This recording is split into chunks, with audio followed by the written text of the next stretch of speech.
Hello everyone, welcome to my YouTube channel BKMGS centre. My name is Varsh. हम लोग इस video में medial history यानी मध्यकालीन इतिहास के बारे में जानेंगे। हम लोग इसमें चर्चा करेंगे खिलजी वंश के बारे में।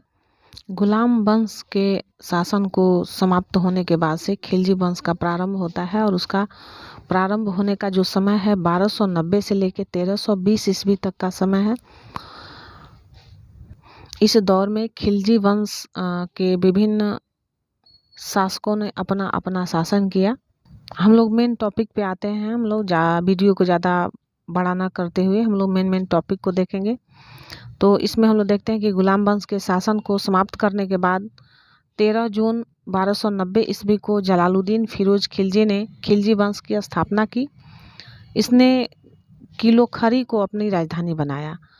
तो इसको फिर हम लोग रिवाइज करते हैं कि गुलाम वंश का जो शासन है वह जब समाप्त हुआ उसके बाद 13 जून 1290 ईस्वी को जलालुद्दीन फिरोज खिलजी जो था वह खिलजी वंश की स्थापना किया और वह अपनी राजधानी कहाँ बनाया, तो वह किलोखरी को अपना राजधानी बनाया।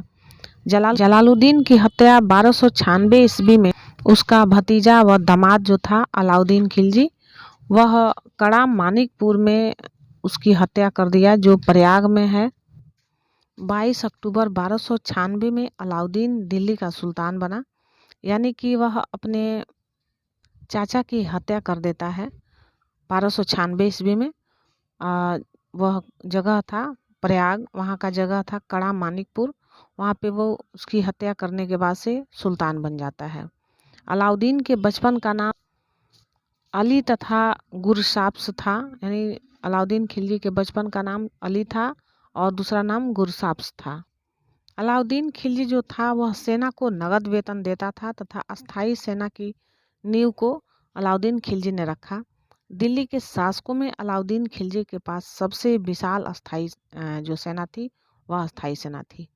घोड़ा दागने और सैनिकों का हुलिया लिखने की प्रथा की शुरुआत अलाउद्दीन खिलजी ने की, यानी कि वह उसके सेना में जो भी घोड़े होते थे उस पे वह दाग लगा के रखता था जिससे उसके घोड़ों की पहचान हो सके। अलाउद्दीन ने भू राजस्व की दर को बढ़ाकर उपज का 1/2 भाग कर दिया। उसने खम्स, यानी खम्स का मतलब होता है लूट का धन, इसमें सुल्तान का हिस्सा भी देता था और वह हिस्सा होता था 1/4 भाग के स्थान पर 3/4 भाग कर दिया था। पहले 1/4 देता था और उसने उसके बाद 3/4 कर दिया। इसने व्यापारियों में बेईमानी रोकने के लिए कम तौलने वाले व्यक्ति के शरीर से मांस काट लेने का आदेश दिया। उसने अपने शासन काल में मूल्य नियंत्रण प्रणाली को शुद्धता से लागू किया, यानी कि मूल्य नियंत्रण प्रणाली जो है यह अलाउद्दीन खिलजी के शासन काल में सख्ती से लागू हुआ था। दक्षिण भारत की विजय के लिए अलाउद्दीन ने मलिक काफूर को भेजा था। अब यहाँ पे मेन निर्माण उसने जो करवाया था उसका नाम है जमायत खाना मस्जिद, अलाई दरवाज़ा, सीरी का किला व 1000 खंभा महल का निर्माण जो था वह अलाउद्दीन खिलजी ने करवाया था। अलाई दरवाज़ा को इस्लामी वास्तुकला का रत्न कहा जाता है। जो अलाई दरवाज़ा है वह इस्लामी वास्तुकला का रत्न बोला जाता है। दैवी अधिकार के सिद्धांत को अलाउद्दीन ने चलाया, यानी कि जो दैवी अधिकार का सिद्धांत है इसको अलाउद्दीन ने चलाया था। सिकंदर ए सानी की उपाधि से स्वयं को अलाउद्दीन खिलजी ने विभूषित किया। वह एक उपाधि लेता है सिकंदर ए सानी, वह खुद को इस उपाधि से सम्मानित करता है। अलाउद्दीन ने मलिक याकूब को दीवाने रियासत नियुक्त किया था। अलाउद्दीन द्वारा नियुक्त परवाना नवीस नामक अधिकारी जो था वह वस्तुओं का होता था परमिट उसको जारी करता था। अब सहना ये मंडी जो है वह जो था यहाँ के खाद्यान्नों की बिक्री हेतु लाया जाता था और सराय ए अदल यहाँ पर वस्त्र, शक्कर, जड़ी बूटी, मेवा, दीपक का तेल एवं अन्य निर्मित वस्तुएं बिकने के लिए आया करती थी। तो उसका नाम था सराय द अदल। और सहना ए मंडी जो था यहाँ पे खाद्यान्नों की बिक्री हेतु लाया जाता था। परवाना नवीस नामक अधिकारी जो था वह वस्तुओं की खरीद बिक्री के लिए परमिट देता था। अलाउद्दीन खिलजी की आर्थिक नीति की व्यापक जानकारी जियाउद्दीन की कृति में मिलती है और उस कृति का नाम क्या है? वह नाम है तारीख़ फिरोज शाही। यानी जो भी आर्थिक नीति था इसको बर्नी ने लिखा है तारीख़ फिरोज शाही में, विस्तृत रूप से लिखा है इसको। खजाइनुल फुतूह यह अमीर खुसरो की रचना है। रिहला जो है इब्न बतूता की रचना है और फुतूह हसलातीन जो है यह इसामी की रचना है। मूल्य नियंत्रण को सफल बनाने में मुहस्तसिब एवं नाजिर की महत्वपूर्ण भूमिका थी। मुहस्तसिब जो कहा जाता था सेंसर को और नाजिर कहा जाता था, नाप तौल अधिकारी को नाजिर कहा जाता था और सेंसर को मुहस्तसिब बोला जाता था। राजस्व सुधारों के अंतर्गत अलाउद्दीन ने सर्वप्रथम मिल्क, इनाम एवं वक्फ के अंतर्गत दी गई भूमि को वापस लेकर खालसा भूमि में बदल दिया था। अलाउद्दीन खिलजी के द्वारा चलाए जाने वाले 2 नवीन कर थे। वह कौन कौन से थे? पहला कर था चराई कर, यह दुधारू पशुओं पर लगाया जाता था। दूसरा था गढ़ी कर, यह घरों एवं झोपड़ी पर लगाया जाता था।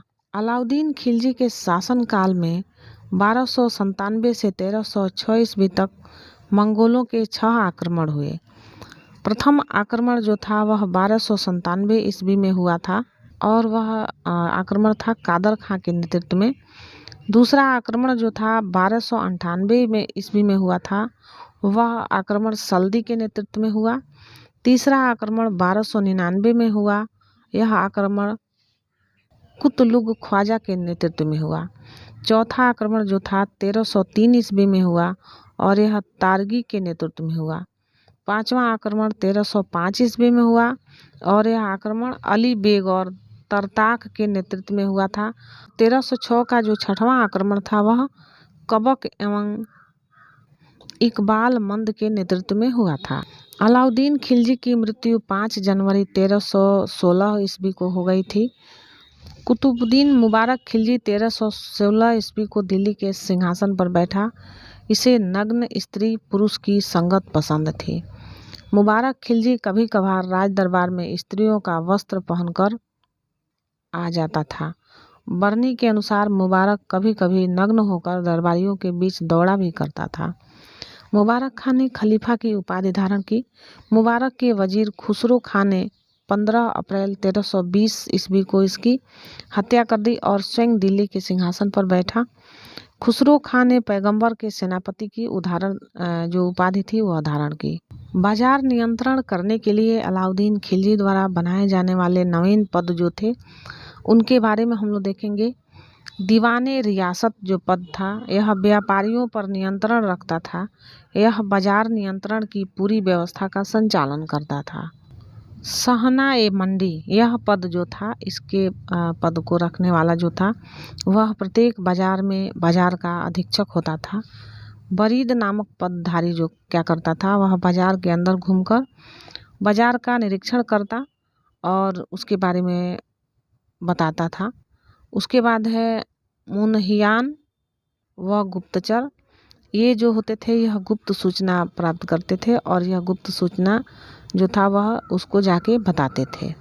हम लोग अमीर खुसरो के बारे में जानते हैं थोड़ा सा। अमीर खुसरो का मूल नाम था वह मोहम्मद हसन था।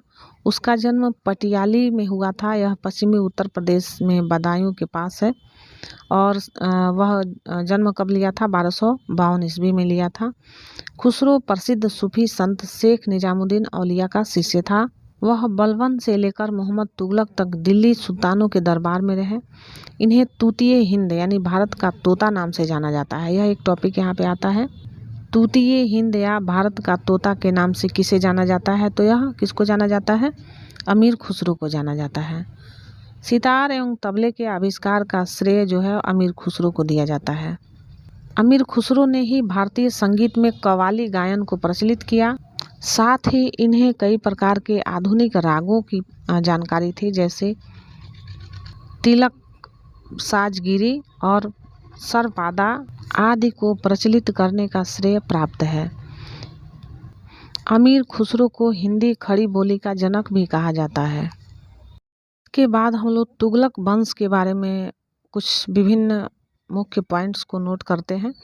देखते हैं हम लोग तुगलक वंश का जो कार्य समय था 1320 से लेकर 1398 तक था। 5 सितंबर 1320 को खुसरो खां को पराजित करके गाजी मलिक या तुगलक गाजी गयासुद्दीन तुगलक के नाम से 8 सितंबर 1320 को दिल्ली के सिंहासन पर बैठा था। गयासुद्दीन ने अलाउद्दीन के समय में लिए गए अमीरों की भूमि को पुनः लौटा दिया था। गयासुद्दीन तुगलक ने सिंचाई के लिए कुएं एवं नहरों का निर्माण करवाया। संभवतः नहरों का निर्माण करने वाला गयासुद्दीन जो था वह प्रथम शासक था। गयासुद्दीन तुगलक ने दिल्ली के समीप स्थित पहाड़ियों पर तुगलकाबाद नामक एक नया नगर स्थापित किया। रोमन शैली में निर्मित इस नगर में एक दुर्ग का निर्माण भी हुआ है। इस दुर्ग को 56 कोट के नाम से भी जाना जाता है।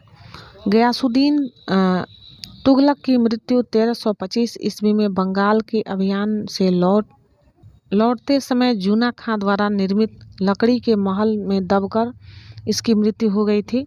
गयासुद्दीन के बाद अलगू खां तथा जूना खां मोहम्मद बिन तुगलक के नाम से 1325 ईस्वी में दिल्ली के सिंहासन पर बैठा। मध्यकालीन सभी सुल्तानों में मोहम्मद तुगलक सर्वाधिक शिक्षित, विद्वान एवं योग्य व्यक्ति था। मोहम्मद बिन तुगलक को उसकी सनक भरी योजनाओं, क्रूर कृत्यों एवं दूसरे के सुख दुख के प्रति उपेक्षा का भाव रखने के कारण स्वप्नशील, पागल एवं रक्त पिपासु कहा गया है। मोहम्मद बिन तुगलक ने कृषि के विकास के लिए अमीर एक कोही नामक एक नवीन विभाग की स्थापना की। मोहम्मद बिन तुगलक ने अपनी राजधानी दिल्ली से देवगिरी में स्थानांतरित की और उसका नाम दौलताबाद रखा। मोहम्मद बिन तुगलक अपने प्रत्येक मलिक के सम्मान में 2 पोशाक दिया करता था, एक जाड़े में और दूसरा गर्मी के लिए। कहा जाता है कि डाक प्रबंधों के द्वारा मोहम्मद बिन तुगलक के लिए ताजे फल खुरासान से एवं पीने के लिए गंगा जल मंगवाया जाता था। सांकेतिक मुद्रा के अंतर्गत मोहम्मद बिन तुगलक ने कांसा, फरिश्ता के अनुसार, तांबा, बरनी के अनुसार धातुओं के सिक्का चलवाया, यानी कि तांबा का जो सिक्का चलवाया इसका उल्लेख बरनी के कृति से है और कांसा का जो सिक्का चलवाया इसका उल्लेख फरिश्ता के लेख में मिलता है, जिसका मूल्य चांदी के रुपए टंका के बराबर होता था। एडवर्ड थॉमस ने मोहम्मद बिन तुगलक को प्रिंस ऑफ मनियर्स की संज्ञा दी थी। सांकेतिक मुद्रा का प्रयोग चीन के कबूलई खां एवं ईरान के गजन खां नामक एक मंगोल शासक ने की थी।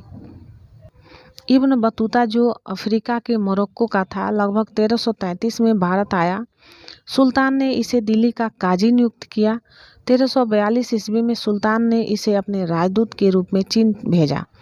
इब्न बतूता की पुस्तक रेहला में मोहम्मद तुगलक के समय की घटनाओं का वर्णन है। इसने अपनी पुस्तक में विदेशी व्यापारियों के आवागमन, डाक चौकियों की व्यवस्था यानी डाक व्यवस्था एवं गुप्तचर व्यवस्था के बारे में लिखा है। इसने नगाड़ों भरी ध्वनि के बीच एक स्त्री को सती होने के दृश्य का वर्णन किया है। इसके कथनानुसार सती होने के लिए सुल्तान से अनुमति लेनी पड़ती थी। मोहम्मद तुगलक के समय जिया नक्शवी यानी जो जिया नक्शवी था वह ऐसा पहला व्यक्ति था जिसने संस्कृत कथाओं की एक श्रृंखला का फारसी में अनुवाद किया था। इस पुस्तक का नाम तूतीनामा था, जिसमें एक तोता एक ऐसी विरहणी नायिका की कहानी सुनाता है जिसका पति यात्रा पर गया हुआ है। मोहम्मद तुगलक ने जिन प्रभु सूरी नामक जैन साधु को अपने दरबार में बुलाकर सम्मान प्रदान किया था। मोहम्मद बिन तुगलक की मृत्यु 20 मार्च 1351 ईस्वी को सिंध जाते समय थट्टा के निकट गोडाल में हो गया था। मोहम्मद बिन तुगलक के शासनकाल में दक्षिण में हरिहर एवं बुका नामक 2 भाइयों ने 1336 ईस्वी में स्वतंत्र राज्य विजयनगर की स्थापना की। तो ये प्रश्न आता है कि हरिहर और बुका नामक 2 भाइयों ने किस नगर की स्थापना की, तो उसका नाम है विजयनगर राज्य की स्थापना की थी। महाराष्ट्र में अलाउद्दीन बहमन शाह ने 1347 में स्वतंत्र बहमनी राज्य की स्थापना की थी। मोहम्मद बिन तुगलक की मृत्यु पर इतिहासकार बदायूनी लिखता है कि अंततः लोगों को उससे मुक्ति मिली और उसे लोगों से। मोहम्मद बिन तुगलक शेख अलाउद्दीन का शिष्य था। वह सल्तनत का पहला शासक था जो अजमेर में शेख मोइनुद्दीन चिश्ती की दरगाह में और बहराइच में सलार मसूद गाजी के मकबरे में गया हुआ था। मोहम्मद बिन तुगलक ने बदायूं में मीरन मुलहिम, दिल्ली के शेख निजामुद्दीन औलिया, मुल्तान में शेख रुकनुद्दीन और अजूधन में शेख मुल्तान आदि संतों की कब्र पर मकबरे बनवाए थे। फिरोज तुगलक का राज्याभिषेक ठट्टा के नज़दीक 20 मार्च 1351 को हुआ, परंतु फिरोज का राज्याभिषेक दिल्ली में अगस्त 1351 को हुआ था। खलीफा द्वारा इसे कासिम अमीर उल मोमिनीन की उपाधि दी गई थी। राजस्व व्यवस्था के अंतर्गत फिरोज ने अपने शासनकाल में 24 कष्टदायक करों को समाप्त कर केवल 4 कर को रखा, जिसमें खराज जो था वह लगान से संबंधित था, खुम्स जो था युद्ध में लूट का माल था, जाजिया एवं जकात को वसूल करने का आदेश दिया हुआ था। फिरोज तुगलक ब्राह्मणों पर जाजिया कर लागू करने वाला पहला मुसलमान शासक था। फिरोज तुगलक ने एक नया कर सिंचाई कर भी लगाया जो उपज का 1/10वां भाग होता था। वह सिंचाई कर लगाया हुआ था जिसका जो भाग था उपज का 1/10 भाग देना पड़ता था। फिरोज तुगलक ने 5 बड़ी नहरों का निर्माण करवाया था। फिरोज तुगलक ने 300 नए नगरों की स्थापना की, जिसमें हिसार जो है, उसके बाद फिरोजाबाद दिल्ली का, फतेहाबाद जौनपुर और फिरोजपुर प्रमुख थे। इसके शासनकाल में खिजराबाद, यह टोपरा गांव है जो मेरठ से प्राप्त है, अशोक के 2 स्तंभों को लाकर दिल्ली में स्थापित किया था। सुल्तान फिरोज तुगलक ने अनाथ मुस्लिम महिलाओं, विधवाओं एवं लड़कियों की सहायता के लिए एक नए विभाग को बनाया जिसका नाम था दीवाने खैरात, जिसकी स्थापना फिरोज तुगलक ने किसके लिए करवाया? वह अनाथ मुस्लिम महिलाओं और विधवा तथा लड़कियों की सहायता के लिए बनवाया था। सल्तनतकालीन सुल्तानों के शासनकाल में सबसे अधिक दासों की संख्या जो थी वह फिरोज शाह तुगलक के समय की थी और उसकी संख्या जो थी करीब कितनी थी? वह संख्या थी 1,80,000। दासों की देखभाल के लिए फिरोज ने एक नए विभाग दीवाने बंदगान की स्थापना की। इसने सैन्य पदों को वंशानुगत बना दिया। इसने अपनी आत्मकथा फतुहात-ए फिरोज शाही की रचना की। इसने जियाउद्दीन वर्नी एवं शम्स-ए-सिराज अफीफ को अपना संरक्षण प्रदान किया।